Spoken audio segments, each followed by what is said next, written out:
ఓం నమో వెంకటేశాయ. వెంకటాద్రి సంస్థానం బ్రహ్మాండే నాస్తికించిన వెంకటేశ సమోదేవో నా భూతో నా భవిష్యతి. కలియుగాన్ని కలికాలాన్ని శాసిస్తున్నవి రెండే రెండు.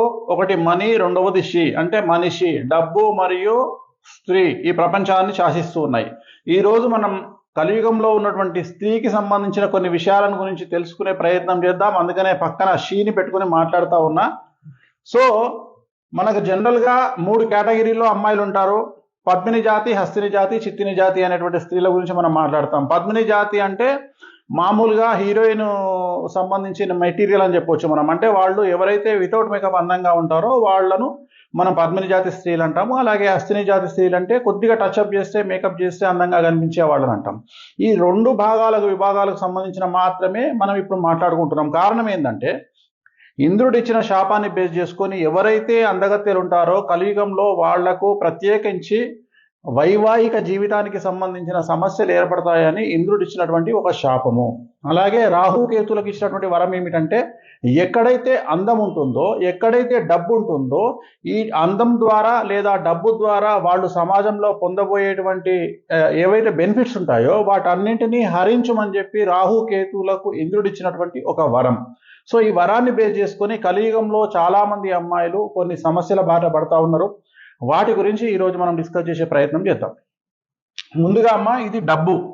సో జనరల్గా బేసిక్గా మగవాళ్ళ పరిస్థితి వేరు, ఆడవాళ్ళ పరిస్థితి వేరు. ఆడవాళ్ళు డబ్బు సంపాదించాలి అంటే గుర్తుంచుకోండి, ఫస్ట్ ప్రయారిటీస్ తండ్రి. ఒక బాగా డబ్బు ఉన్నటువంటి వ్యక్తికి కూతురుగా పుట్టడం. రెండవ ఆప్షన్ డబ్బున్నటువంటి వ్యక్తికి భార్యగా వెళ్ళడం. ఈ 2 ముఖ్యమైనటువంటి ఉంటాయి. సో అందుకనే ఒక సామెత ఉంది, రాజు కావాలంటే రాజ్యాలను గెలవాలి, బట్ రాణి కావాలంటే రాజును గెలిస్తే చాలు. కానీ ఇక్కడ ఈ 2 లేవనుకుందాం. సపోజ్ అంటే తండ్రి ఒక డబ్బున్నటువంటి తండ్రికి కూతురుగా పుట్టలేదు, అలాగే డబ్బున్నటువంటి భర్తకి భార్యగా వెళ్ళలేదు. మరి అలాంటప్పుడు ఏం చేయాలి అంటే నువ్వే స్వంత ఎంపైర్ను నియమించుకోవాలి. నువ్వు స్వంత ఒక సామ్రాజ్యాన్ని స్థాపించుకోవాలి. అప్పుడే నీ జీవితంలో ఆ కింగ్డమ్ అనేటువంటిది, కింగ్డమ్ ఆర్ క్వీండమ్ ఏదైనా సరే, కానీ స్వతహాగా మీకు డబ్బున్న భర్త దొరకకపోయినా, డబ్బున్న తండ్రికి కూతురుగా పుట్టకపోయినా మీరు స్వతహాగా డబ్బు సంపాదించుకోగలిగితే దాన్నే స్వయంకృతం అంటాం మనం. సో ఈ డబ్బు సంపాదించుకోవడానికి అర్హతలు ఎవరికి ఉన్నాయి? హస్తిని జాతి స్త్రీకి, పద్మిని జాతి స్త్రీకి ఉన్నాయి. ఇవాళ సోషల్ మీడియాలో ఒక సోషల్ మీడియా ఇన్ఫ్లుయెన్సర్గా అట్లీస్ట్ ఒక 1 మిలియన్ ఉన్నటువంటి ఫాలోవర్స్ ఉన్న అమ్మాయిలు ఇంట్లో కూర్చొని నెలకు 10 లక్షల రూపాయలు సంపాదిస్తున్నారు. సో ఆ 10 లక్షలను మీరు జాగ్రత్తగా ఖర్చు చేస్తే 4-5 సంవత్సరాల్లో మీరు కోటీశ్వర్ల రూపం ఎత్తేటువంటి అవకాశం ఉంటుంది.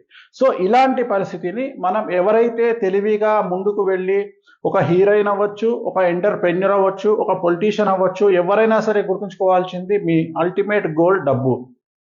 మీ డబ్బు, మీరు స్వతహాగా మీకు డబ్బు లేదంటే మీరు డబ్బు సంపాదించడం కోసం మీ టార్గెట్ను మీరు ఖచ్చితంగా రీచ్ అవ్వాలి. మీరు డబ్బు సంపాదించాలి, కోట్లలో సంపాదించాలి.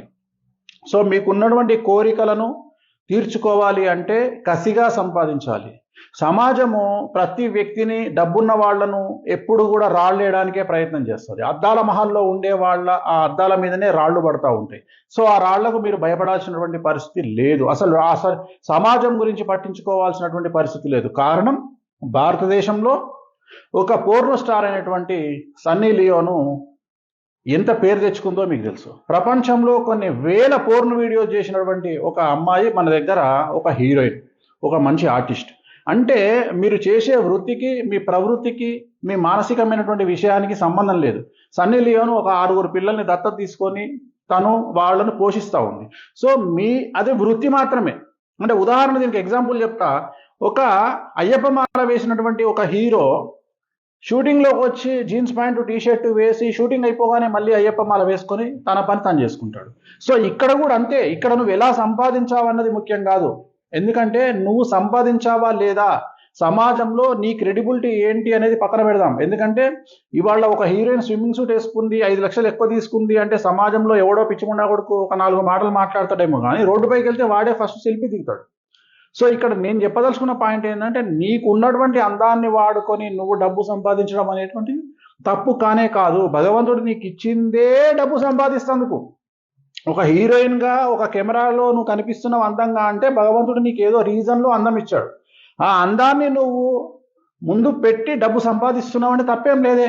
ఒక యాడ్లో కూడా ఒక అమ్మాయిని వాడుకుంటారు. అంతెందుకు ఇవాళ రేపు ఒక ఎంక్వైరీ ఆఫీస్లో కూడా ఒక అమ్మాయిని పెడతారు. సో కలియుగంలో ఎప్పుడైతే అమ్మాయికి ప్రాధాన్యత పెరిగిందో దాన్నే మనం మనిషి అని మాట్లాడతాను నేను, మనీ అండ్ షీ. సో ఖచ్చితంగా మిమ్మల్ని మీరు ముందుకు తీసుకెళ్ళి, మీ అందాన్ని మీరు ముందుకు తీసుకెళ్ళి మీరు డబ్బు సంపాదించడానికి, దాన్నే మనం కింద ఏం మాట్లాడుకుంటున్నాం అంటే పాశ్చాత్యమా లేదా సాంప్రదాయమా, ఈ రెండు తీసుకున్నాం. సో ఏ అమ్మాయి అయినా స్విమ్మింగ్ పూల్కు చీర కట్టుకొని వెళ్ళదు, రైట్? అలాగే ఏ అమ్మాయి అయినా పబ్బుకు చీర కట్టుకొని వెళ్ళదు. సో స్విమ్మింగ్ పూల్కు స్విమ్ సూట్లో వెళ్తుంది, పబ్బుకు పబ్బు డ్రెస్లో వెళ్తుంది. అంతేగాని ఆ అమ్మాయిలకు మనం చెప్పే స్థాయి మనకు లేదు. ఎందుకంటే వాళ్ళ డ్రెస్ సెన్స్ వాళ్ళకు తెలుసు. వాళ్ళు దీపావళికి ఎలా రెడీ అవ్వాలి, దసరాకి ఎలా రెడీ అవ్వాలి, ఫంక్షన్కి ఎలా రెడీ అవ్వాలి, ఒక శ్రీమంతానికి ఎలా రెడీ అవ్వాలి, ప్రతిదీ వాళ్ళకు తెలుసు. కాబట్టి మనము రెండు కలయికల సంయోగంగా ఉండాలి. ఇటు పాశ్చాత్య ధోరణిలో అవుట్ఫిట్స్ వేసుకుంటూ మిడ్డీస్ వరకు వెళ్ళినా తప్పులేదు. అలాగే అట్ ది సేమ్ టైం అటు చీర లేదా ఓని మీరు సాంప్రదాయబద్ధంగా ఉన్న సిచ్యువేషన్ బట్టి ఉండండి, సిచ్యువేషన్ బట్టి సంపాదించండి. సో ముందుకు వెళ్ళండి.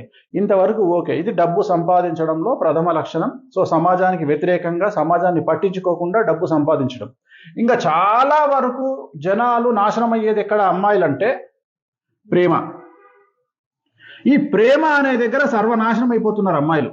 ఏం చేస్తారంటే ఫస్ట్ ఒక విధవను మంచి వెతికి వెతికి వెతికి వెతికి వెతికి వెతికి ఒక విధవను చూసుకుంటారు. అది గుర్తుంచుకోవాలి. విధవను చూసుకుంటారు, ఆ విధవను పెళ్లి చేసుకుంటారు, లేదా విధవను ప్రేమిస్తారు. ఆ విధవ వాడు కరెక్ట్గా టార్గెట్ ఈ అమ్మాయి సంపాదించే డబ్బును దృష్టిలో పెట్టుకొని వస్తాడు వాడు. వీళ్ళు ఏం చేస్తారు, వాడు చూపించే ప్రేమని ఎత్తిలో చేతులు పెట్టి మసాజ్ చేయడమో, లేకపోతే ఒక అన్నంలో ఆవకాయ ముద్దపప్పు కలిపి సాంబారు కలిపి తినిపించడమో, ఇలాంటి వాడికి పడిపోతారు. పడిపోయిన తర్వాత అంటే ఇక్కడ ఏమవుతుంది, ఇంట్లో తల్లిదండ్రులు ఈ అమ్మాయిని సరిగా పట్టించుకోకపోవడం, తల్లి తండ్రికి ఉన్నటువంటి వ్యక్తిగతమైన సమస్యల వల్ల వాళ్ళ లొల్లిలో వాళ్ళు ఉండిపోవడం, కరెక్ట్గా ఇదే టైంలో ఈ అమ్మాయిని ట్రాప్ చేయడము. వీడు ఏం చేస్తాడంటే ఈ అమ్మాయి డబ్బుల కోసం వచ్చిన విషయం ఈ అమ్మాయికి అర్థం కాదు. ఫస్ట్ ఈ అమ్మాయి కష్టపడి యాంకరింగ్ చేసో, హీరోయిన్ చేసో, ఎంటర్ప్రెన్యూర్ ఏదో రకంగా పాపం నానా కష్టాలు పడి అమ్మాయి డబ్బు సంపాదించుకొని ఒక కారు కొనుక్కొని, ఒక ఫ్లాట్ కొనుక్కొని, ఏదో ఇంత కష్టపడి ఏదో మొత్తం మీద సర్వైవ్ అవుతూ ఉంటుంది. ఈ టైంలో వాడు ఎంటర్ అయ్యి లైఫ్లోకి వాడు ఫస్ట్ రాగానే ఈ అమ్మాయికి ఏం చేస్తాడో 10 లక్షలు పెట్టి ఇన్స్టాల్మెంట్లో ఒక కారు ఇప్పిస్తాడు. ఆ అమ్మాయి దగ్గర కారు ఉండగా ఈ అమ్మాయి ఏమనుకుంటుంది, వీడు నా గురించి ఇన్ని ఇప్పిస్తున్నాడు కదా అని ఈ అమ్మాయి సంపాదించిన కోట్లు వాడికి సమర్పించుకుంటుంది. ఈ అమ్మాయి రోడ్డు మీదకి వచ్చిందని తెలిసిన తర్వాత వాడు నమస్కారం పెట్టి చల్లగా జారుకుంటాడు. ఇదే కదమ్మా జరిగేది. సో అప్పుడు ఈ అమ్మాయికి జ్ఞానోదయం అవుతుంది, అబ్బా నేను మోసపోయినా అని. తర్వాత వచ్చే మంచి వాళ్ళందరినీ రిజెక్ట్ చేస్తూ ఉంటుంది. సో ఫస్ట్ వచ్చిన దరిద్రుడిని బేర్ చేసుకొని తర్వాత వచ్చేటువంటి మంచి వాళ్ళందరినీ రిజెక్ట్ చేస్తూ ఉంటుంది. సో అందుకని ప్రేమ వ్యవహారం ఏం అవసరం ఉంది, అసలు ప్రేమతో పని ఏముంది? నేను అనేది ఏంటంటే మీ దగ్గరికి వచ్చేవాడు there is no real love, there is only calculated love. ఈ అమ్మాయి ఏం సంపాదిస్తూ ఉంది, ఈ అమ్మాయిని నేను ప్రేమిస్తే నాకు బెనిఫిట్ ఏముంది, ఈ అమ్మాయి నాకు క్రెడిట్ కార్డు బిల్లులు కడుతుందా, ఈ అమ్మాయి నాకు డబ్బులు ఎంత ఇస్తుంది, ఈ అమ్మాయి దగ్గర నుండి నేను సంవత్సరంలో ఎంత సంపాదిస్తా, ఇవే ఆలోచనలతో మగవాడు చాలా వరకు, నేను మాట్లాడేది 90% ఎక్కువగా నేను మాట్లాడేది, మళ్ళీ అండర్లైన్ చేసి చెప్తున్నా, నేను మాట్లాడేది పద్మిని జాతి స్త్రీ, అస్థిని జాతి, అంటే ఎవరైతే అందగత్యాలు ఉంటారో, ఎవరైతే ఫోటోజెనిక్ ఫేస్ ఉంటుందో వాళ్ళ గురించి మాట్లాడతా ఉన్నాను. ఇంకొక జాతి ఉంది, అది చిత్తిని జాతి. వాళ్ళకి ఏంటంటే చాలా మంచి భర్తలు దొరుకుతారు, వాళ్ళ ఫ్యామిలీ బాగుంటుంది, జీవితాంతం వాడు కాళ్లకు అడుగులకు మడుగుదొస్తూ ఆ భార్యను చూసుకుంటాడు, అది వేరే లెక్క. నేను మాట్లాడేది ఈ 2 సెక్టార్ల గురించే మాట్లాడుతున్నా. సో వీళ్ళు ప్రేమ పేరుతో జీవితాన్ని నాశనం చేసుకొని సర్వనాశనం అయిపోయి సగం జీవితం మొత్తం పోయిన తర్వాత అప్పుడు వీళ్ళకి రియలైజేషన్ వస్తుంది. ఇక్కడ ప్రాధాన్యత ఏమిటంటే ఆడవాళ్లకు ఏజ్ అయిపోయిన తర్వాత, అందం పోయిన తర్వాత ఆడవాళ్ళకి ఇంపార్టెన్స్ ఉండదు. అందుకని మీరు ఏం అచీవ్ చేసినా సమాజంలో, ఈ ప్రపంచంలో మీరు ఏం అచీవ్ చేసినా, డబ్బు సంపాదించాలంటే మీ అందం ఉన్నప్పుడు, మీ వయసు ఉన్నప్పుడే మీరు సమాజంలో మీకు రెస్పెక్ట్, దాన్ని బేస్ చేసుకొని మీరు సంపాదిస్తారు. సో అది అయిపోయిన తర్వాత మిమ్మల్ని ఎవరు పట్టించుకుంటారు? అందుకని డబ్బుకు ప్రాధాన్యత ఇవ్వండి. అలాగే ప్రేమ అనేటువంటి దాన్ని దూరం పెట్టండి. కలియుగంలో ఒరిజినల్ ప్రేమ దొరకదు. నిజంగానే మీకు ప్రేమ కావాలనుకుంటే పెళ్లి చేసుకున్న తర్వాత భర్తను ప్రేమించండి, నష్టమేం లేదు. మీ దగ్గర కావాల్సినంత డబ్బు ఉంటుంది కాబట్టి ఎలాంటి వాడైనా మీకు మణిగి ఉండే అవకాశం ఉంటుంది. ఎందుకు అంటే డబ్బున్న చోట ఆటోమేటిక్గా ఓర్పు అనేది ఉంటుంది. సో మిమ్మల్ని చేసుకున్నవాడు, భర్త అనేవాడు మీ డబ్బును చూసి, మీ యొక్క లగ్జరీ లైఫ్ను చూసి వాడే కాంప్రమైజ్ అయ్యి మీ దగ్గర ఉంటాడు కదా. సో వాడిని ప్రేమించండి. అనవసరంగా ప్రేమ పేరుతో మీరు సంపాదించిన కోట్ల రూపాయలు నష్టపోకండి. సో ఇది రెండవది, అన్నిటికంటే ముఖ్యమైనటువంటిది ప్రకృతిపరమైనటువంటి విషయాలు. దీంట్లో వచ్చేది ఏంటంటే నెలసరి. సో నెలసరి అంటే మెన్సెస్ అనేటువంటిది ప్రస్తుతము భారతదేశంలో చాలా సమస్యలకు, అన్నిటికంటే ముఖ్యం విడాకులకు, కుటుంబ కలహాలకు తావిస్తున్నటువంటిది నెలసరి. సో నెలసరిలో ఏమవుతుంది అంటే ఆడవారికి హార్మోనల్ ఇన్బ్యాలెన్స్ అనేది ఏర్పడుతుంది. At the same time anxiety disorder అనేటువంటిది ఉంటుంది. అంటే మానసికంగా వాళ్ళు ఉన్నటువంటి స్ట్రెస్, అంటే ఉదాహరణ, ఇంతకు ముందు ఆడవాళ్ళు ఇంటికి పరిమితమై ఉండేవాళ్ళు, వాళ్ళకు అప్పచెప్పినటువంటి కుటుంబ బాధ్యతలు, కుటుంబ పిల్లల్ని పెంచడము, వాటిల్లో వాళ్ళు శ్రద్ధ వహించి వాళ్ళకు ఉండేటువంటి స్ట్రెస్ను అంతవరకు బ్యాలెన్స్ చేయగలిగేవాళ్ళు. కానీ ఇప్పుడేం జరుగుతోంది, మగవాడితో పాటు సమాజంలో బయటికి వచ్చి ఉద్యోగ బాధ్యత నిర్వహణ లేదా వ్యాపార దక్షత ఇవన్నీ అయిపోయిన తర్వాత ఇంటికి వచ్చి భర్తకు చేయాల్సినటువంటి మర్యాదలు, ఇది అయిపోయిన తర్వాత మళ్ళీ పిల్లలకు చేయాల్సినటువంటి సపర్యలు. సో ఇవన్నీ చేసేటప్పటికీ వాళ్ళకు ఉన్నటువంటి కెపాసిటీ 100 అయితే వాళ్ళు 1000%ను షో చేయాల్సినటువంటి పరిస్థితి. సో అప్పుడు ఏమవుతుంది అంటే బ్లాస్ట్ అయిపోయి, బ్యాలెన్స్ తప్పి, మానసికంగా డిప్రెషన్లోకి వెళ్ళిపోయి, యాంగ్జైటీలోకి వెళ్ళిపోయి, హార్మోనల్ ఇన్బ్యాలెన్స్లోకి వెళ్ళిపోయి, థైరాయిడ్ ప్రాబ్లమ్స్ రావడము, అనవసరంగా లావ్ అయిపోవడము, పిల్లల్ని కన్నా తర్వాత ప్రకృతి ధర్మంగా వాళ్ళు లావ్ అయిపోవడము, లేదా ఇతర ఆరోగ్యపరమైన ఇబ్బందుల వల్ల లావ్ అయిపోవడం, వీటన్నిటికీ కారణం ఏమిటి అంటే నెలసరి. నెలసరి నుండి పీసీఓడీలు వచ్చి, యూట్రస్లో ప్రాబ్లమ్స్ వచ్చి, ఓవరీస్ బ్లాక్ అయ్యి, ఇవన్నీ రావడం వల్ల మానసికంగా వాళ్ళు డిప్రెషన్లోకి లోనవుతున్నారు. ఈ భారతదేశంలో ఏ ఒక్కరైనా, ఏ ఒక్క భర్త అయినా, ఏ ఒక్క తమ్ముడు అన్న కానీ, ఏ ఒక్క తండ్రి కానీ నెలసరిలో బాధపడేటువంటి అమ్మాయిలను అర్థం చేసుకొని వాళ్లకు సహకరించి, వాళ్లకు కౌన్సిలింగ్ ఇచ్చి, కనీసం వాళ్ళ కోపాన్ని అర్థం చేసుకునే మగవాడు ఉన్నాడా? ఎక్కడన్నా మీకు అనిపిస్తున్నాడా? లేడు. ఎందుకంటే నెలసరిలో కూడా నువ్వు టీ ఎందుకు లేటు తెచ్చినావు అనేటోడే, అన్నం ఎందుకు చేయలేదు అనేటోడే, టిఫిన్ ఎందుకు పెట్టలేదు అనేటోడే, లేదు అమ్మాయి కోపంగా ప్రవర్తిస్తే, భార్య కోపంగా ప్రవర్తిస్తే, తల్లి కోపంగా ప్రవర్తిస్తే అర్థం చేసుకోలేనటువంటి మూర్ఖపు మగవాళ్ళు ఉన్నటువంటి భారతదేశంలో ఎవరైనా ఒకళ్ళు కనీసం ఈ సిచ్యువేషన్ ప్రకృతి ధర్మంగా ఆడవాళ్ళకి ప్రాబ్లమ్స్ ఉన్నాయి, నెలసరిలో ఈ ప్రాబ్లమ్స్ ఉన్నాయి, నెలసరిలో ఒక హీరోయిన్ ఒక సినిమా సాంగ్ చేయాలంటే ఎంత కష్టం? ఒక ఆడపిల్లగా అడుగుదాం, ఎంత తల్లి, ఎంత కష్టమవుతుంది? చాలా కష్టం. స్కూల్కి వెళ్ళాలంటే, కాలేజీకి వెళ్ళాలంటే, ఆ కాలేజీకి వెళ్ళే సందర్భంలో నెలసరి సమయంలో కాలేజీకి వెళ్ళాలంటే ఎంత కష్టం? అంటే ఒక రకమైన ఇన్సెక్యూర్డ్ ఫీలింగ్ ఉంటుంది. వెళ్తుంటే సమాజంలో మనల్ని ఎవరైనా చూస్తున్నారా, నా కండిషన్ ఏంది అనే ఆలోచన ఉంటుంది. సో అయినా కానీ వాళ్ళ కాంపిటీషన్లో మగవాళ్లతో సమానంగా, ఈ పదాన్ని మనం వాడద్దు ఎందుకంటే ఆడవాళ్ళు ఎక్కడో ఉన్నారు, మగవాళ్ళు ఎక్కడో ఉన్నారు, సమాజంలో వాడే మాట ప్రకారం చెప్తున్నా. సో సమాంతరంగా వెళ్తున్నటువంటి సందర్భంలో ప్రకృతిపరమైన ఇబ్బందులు వాళ్ళు ఫేస్ చేస్తూ కూడా, మగవాళ్ల నుండి సహాయం లేకుండా కూడా ముందుకు వెళుతున్న సందర్భంలో నేను అదే చెప్పదలుచుకున్నా, సాధ్యమైనంత వరకు ఈ ధర్మాల విషయంలో ఈ ప్రత్యేకించి ఈ మీకు వచ్చినటువంటి ఏదైతే మెన్సెస్ ఉందో, నెలసరి ఉందో, దాన్ని ఆ టైంను ఓవర్కమ్ చేయండి. మీకు మేజర్ ప్రాబ్లం, ఆడవాళ్ళకు వచ్చే మేజర్ ప్రాబ్లం, ఆ 4 రోజులు మీరు బ్యాలెన్స్ చెయ్యకపోవడం వల్ల దాని ఎఫెక్ట్ తర్వాత వచ్చే 2-3 నెలల మీద పడుతుంది. సో దయచేసి నేను చెప్పేది ఏంటంటే అది చాలా చిన్న విషయం, దానికి అంత ఇంపార్టెన్స్ ఇవ్వకండి. ఇంకొక ముఖ్యమైన విషయం చెప్తున్నాం, ప్రాణం పోయినా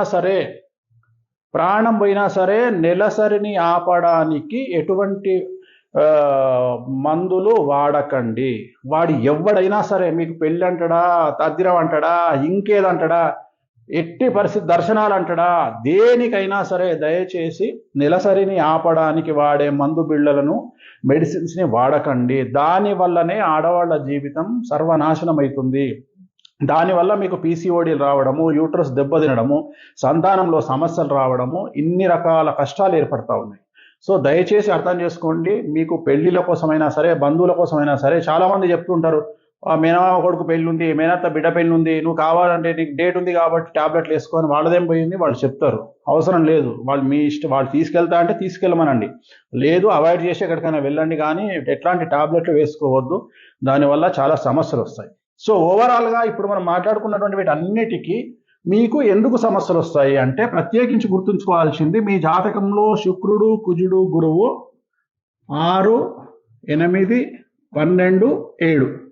at the same time anxiety disorder, నెలసరి సమయంలో సమస్యలకు చంద్రుడు, కుజుడు, గురువు 6, 8, 12, 7. సో ఈ పొజిషన్లో కనుక మీ జాతకంలో ఈ గ్రహాలు ఉంటే, మీ జాతకంలో ఈ గ్రహాల ఇక్కడ ఈ ప్లేస్లో ఉంటే మీరు సమస్యల బారిన పడే అవకాశం ఉంటుంది. అన్నిటికంటే ముఖ్యము ఈ జనరేషన్లో మగవాడి చేతిలో ప్రేమ పేరుతో మోసపోయేటువంటి అవకాశం ఉన్నటువంటి అమ్మాయిలకు కారణం ఏమిటి అంటే ప్రత్యేకించి శుక్రుడు మరియు కుజుడు వీళ్ళిద్దరూ గనక 6వ ప్లేసులో 12వ ప్లేసులో 7వ ప్లేసులో గనక ఉన్నట్లయితే మీరు ప్రేమ పేరుతో కానీ లేదా పెళ్లి పేరుతో కానీ మోసపోయేటువంటి అవకాశాలు ఉంటాయి. కాబట్టి ఇటు సామాజికమైనటువంటి జాగ్రత్తలు తీసుకుంటూ ఇటు జ్యోతిష్యపరమైన అంశాల పట్ల జాగ్రత్త వహిస్తూ మీరు వీటికి సంబంధించినటువంటి రెమెడీస్ చేసుకొని సమాజంలో డబ్బే ప్రాధాన్యతగా ముందుకు వెళ్తారని ఆశిస్తూ ఓం నమో వెంకటేశాయ.